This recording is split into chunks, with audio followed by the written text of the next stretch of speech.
This is the GoreTV podcast with your hosts Jill Valentine and Sebastian Castellanos. Let's get into the show.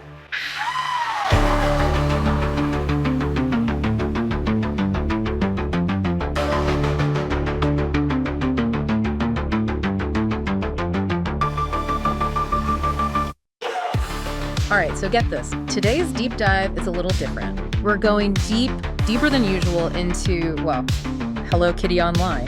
Hello Kitty Online. Yeah, you sent this in, and after looking into it, I get it now. Yeah. This article from GoreTV really opened my eyes. Oh, really? Like on the surface, super cute, but underneath, kind of intense. You know, it's funny you said underneath because it's that dissonance, this really fascinating dissonance between this adorable facade and then this like cutthroat reality underneath. It's like stepping into like a candy-colored pressure cooker. Okay, yes, I'm so ready for this pressure cooker. So where do we even begin? Well, I think it all starts like with any good game with character creation. Okay. And the GoreTV piece really kind of hones in on how surprisingly intricate character creation is. I mean, you're bombarded with these choices, right?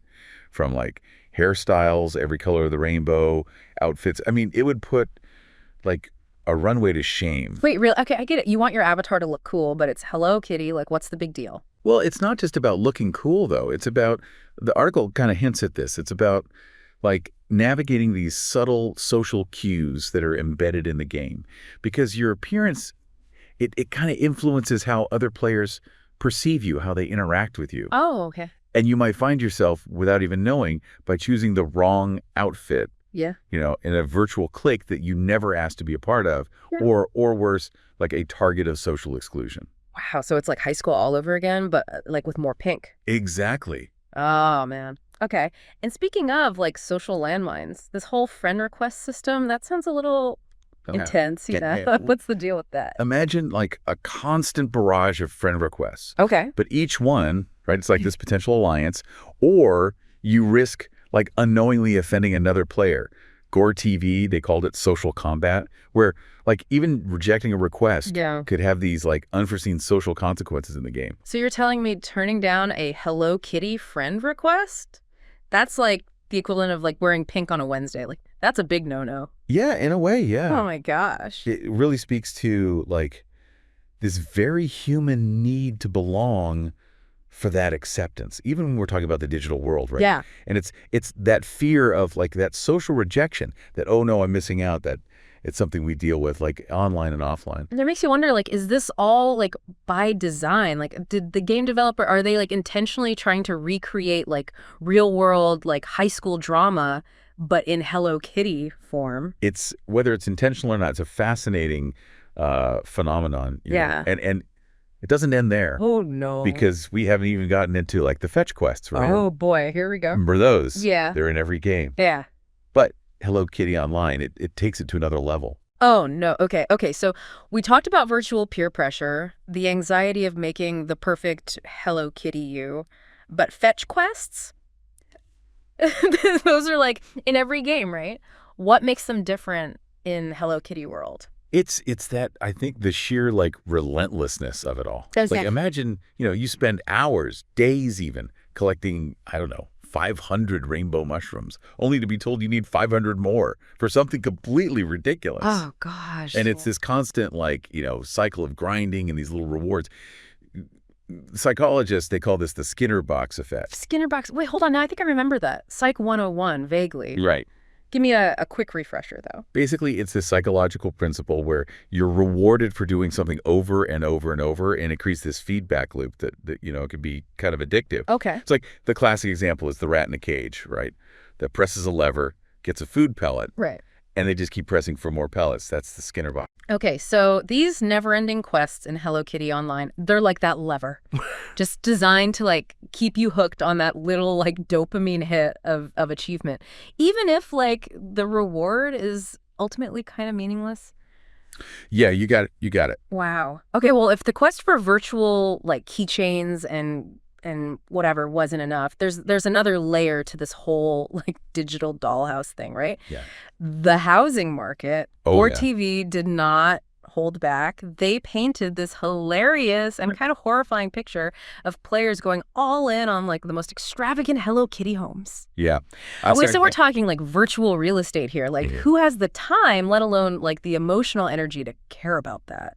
You'd be surprised, and I think this goes back to, what we were talking about, that like that inherent need to belong. Okay. It extends to like your virtual pad to right. your house. It becomes this status symbol. It's a way to like express your personality and dare I say, compete with your neighbors. So it's like keeping up with the Joneses, but instead of a fancy car, it's like a Hello Kitty themed mansion. Exactly. Thank God. And the game knows this. Right? God. They know how to like really exploit this desire. So just when you think you finally achieved like peak cuteness, bam, you get hit with the dreaded home inspection. No, not a home inspection. Please tell me these aren't judged by like Tom Nook himself. Thankfully, no raccoon overlords here. Okay, good. But the pressure is real. Yeah. Suddenly you're caught in this spiral, constantly striving for like a better couch, more extravagant chandelier, all to achieve like that elusive perfect score. This is both hilarious and terrifying. Like the game is like holding up a mirror, to our own like consumerist tendencies. We just work and work to get things. And often it's more for status than like actual need, right? Yeah, it's a fascinating, albeit slightly unsettling, like reflection of kind of our own reality. Yeah. But here's where Hello Kitty Online, it takes this really interesting turn. They introduce this concept of, they call it player versus pastel. Player versus pastel. Okay, that sounds intriguing, and knowing what we know now, slightly terrifying. Tell me more. So we're talking competition, but it's not like swords and sorcery, right? This is Hello Kitty we're talking about. Exactly. Yeah. Forget those like, epic boss battles, because in Hello Kitty Online, the real battles, they're fought in the virtual shopping mall. On the digital catwalk. Okay. It's all about like who can curate the most coveted, the most adorable, the most, exclusive Hello Kitty merch for their avatar. Wait, hold on. You're saying PvP, like player versus player? In this game, it's basically a fashion face-off. Yeah, think of it as player versus pastel. I know, it's kind of hilarious. Yeah. But it's also like really revealing about how even in these virtual spaces, we still have this need to like project status, right? Yeah. And just like in the real world, people use possessions to kind of signal where they fit in the social hierarchy. Yeah. But in Hello Kitty Online, those weapons of choice, they're limited edition unicorn backpacks and diamond encrusted tiaras. Okay. I have to admit, that's brilliant and kind of bonkers. It's like the game is like satirizing our own like obsession with consumerism. You know what I mean? Totally. And the ultimate symbol of this, this consumerist frenzy, GoreTV, they talk about this virtual shopping mall in the game. Whoa, no. Where players can actually spend like real money on digital Hello Kitty merch. We're talking like astronomical prices for virtual handbags, limited edition furniture, you name it. So not only are you navigating like the social minefield, battling virtual home envy, but now you've got FOMO over a pixelated purse. That's a whole other level. Right. But why though? Like why would anyone spend their hard-earned cash on that? I think it goes back to it's the allure of that instant gratification, right? The thrill of the chase. Okay. These items are rare, they're exclusive, and they give players that sense of accomplishment. It's a way to show off their dedication, even if it's all just, in the digital world. Wow, this has been an eye-opening deep dive. I mean, who knew that underneath all the cuteness, Hello Kitty Online had like this whole like complex and dare I say kind of cynical commentary on human nature. It really makes you think, right? It's a good reminder that even in the most unexpected places, we find these like reflections of our own desires and anxieties and just our contradictions as people. Yeah. It's wild. Well, you know what? Next time somebody tries to tell you video games are just mindless entertainment, tell them to take a closer look, or better yet, tell them to join us for a deep dive. That's right. Maybe we'll see you in the virtual world of Hello Kitty Online. just be ready for some intense pastel-hued competition. Until next time, happy gaming, everyone.